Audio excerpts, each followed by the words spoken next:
SIT मुळाशी जाती. जर आता बजरंग बाप्पाच्या मुलाचं नाव घेतलंय तर एसआयटीनं चौकशी केली, त्यात काही आढळून नाही आलं. तशीच एसआयटीनं आता जे नवीन काय प्रकरण बाहेर यायला लागले याच्या सुद्धा मुळाशी जाणं गरजेचं आहे. एकतर्फी काम यासाठीला करता येणार नाही.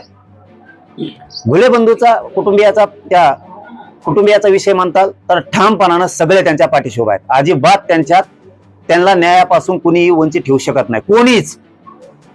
शेवटी त्यांचं लेकरू गेले, आरोपींना शिक्षा झाली पाहिजे. पण काय प्रकरण आहे याच्या मुळाशी जाणं हे पोलिसांचं काम आहे. आणि 100% तुमचे आपले बीडचे एसपी साहेब आणि एसआयटी 100% या मुळाशी जाणार. बाप्पाचं पोरगं दोषी असेल, खऱ्याचं खरं खोट्याचं खोटं होईल ना, त्यात काय बेचं काम आहे. आणि ती जातीवंत आहे, ती बाप्पा म्हणतानीच म्हणलंय की हो दे की काय असेल ते चूकचं चूक, बरोबर तर बरोबर, जे असेल ते आम्ही सामोरं गेले ना.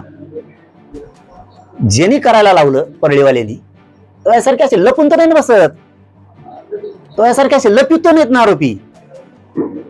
खोट्या आरोपीचं समर्थन तुम्ही करताय.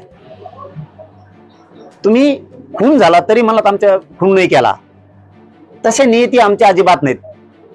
आम्ही जातीवादी असतो तर धडक तुमच्यासारखा वागलो असतो. तुम्ही मोर्चे काढले, आम्ही सुरू केले असते. आम्ही मराठी अजिबात असं वागू शकणार नाहीत आणि कधी वागणार बी नाही. कोणाच्या लेकरावरती हात पडलाय, कोणाचं लेकरू मारलं गेले तर आपण त्या दुःखात सहभागी असलो पाहिजेत. या नियतीच्या आम्ही कायम राहणार आहे. कधीही त्या घुले कुटुंबियाला आम्ही उघडं पडू देणार नाहीत. त्यांना जर आमची गरज वाटली तर आम्ही त्यांच्या मदतीला अर्ध्या रात्री कधी होऊ देणार नाहीत. पण त्याचं ऐकून, तुम्ही परळीवाल्याचं ऐकून खोटे आरोप कोणावरती करू नका. तुमच्या लेकराला न्याय मिळाला पाहिजे. घुले कुटुंबियाच्या हे सगळ्या महाराष्ट्राचं म्हणणं आहे, बीड जिल्ह्याचं म्हणणं आहे. पण परळीवाल्याचं ऐकून तुम्ही उगाच वेगळं काही करू नका.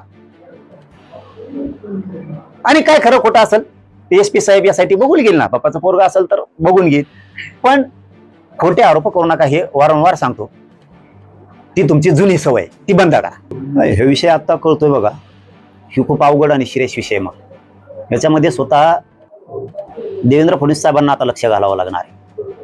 कारण विलास घुले त्या बंधूंचं खून झालाय. शेवटी ते आरोपी तर सगळे, त्यांना शिक्षा झाली पाहिजे. कोणाचं लेकरू गेलं आणि त्याला न्याय नाही मिळाला असं या राज्यात होऊ नये. परंतु कोणावर अत्याचार जर झाला असेल, त्याला जर वेगळा काय विषय असेल आणि परळी पॅटर्न त्याच्यात राबवून खोटे गुन्हे जर दाखल होणार असले तर देवेंद्र फडणवीस साहेबांनी या केसच्या मुळाशी जायला पाहिजे. मी आता पूर्णपणानं बोलणार नाही, मी याची आता पूर्ण माहिती घेणार, 100% माहिती घेणार. हे प्रकरण काय गोरगरीब लोकांवरती लादलं जात आहे का जाणून बुजून आरोप करून गुन्हे दाखल केले जाते, याच्या मुळाशी 100% मी फडणवीस साहेबाला जायला लावणार. आणि त्याच्यात यासाठी घुले बंधूला न्याय देण्यासाठी त्या लेकराला 100% न्याय मिळालाच पाहिजे. अजिबात कसलीही गै त्याच्यात कोणाचीही करायची नाही.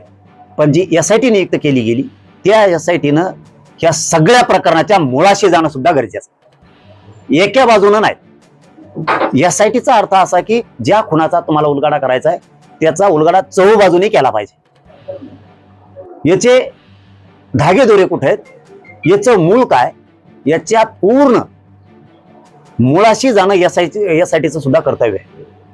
आणि याच्या मुळाशी जाऊन ज्याला त्याला ज्याच्या त्याच्या नियमानुसार त्याला न्याय मिळाला पाहिजे. तसाच घुले बंधूला, त्या कुटुंबियाला सुद्धा 100% न्याय मिळाला पाहिजे. पण जे आता नवीन प्रकरण आलं हे खरं काय मला याच्यातलं काय माहित नाही. मी याच्यात मुळाला जाऊन पूर्ण माहिती घेणार आणि फडणवीस साहेबांना याचा मुळाशी तपासच करायला लावणार, सोडणार नाही कोणालाच. आणि घुले बंधूवरती, त्या कुटुंबावरती सुद्धा कधीही अन्याय होऊ देणार नाहीत आम्ही.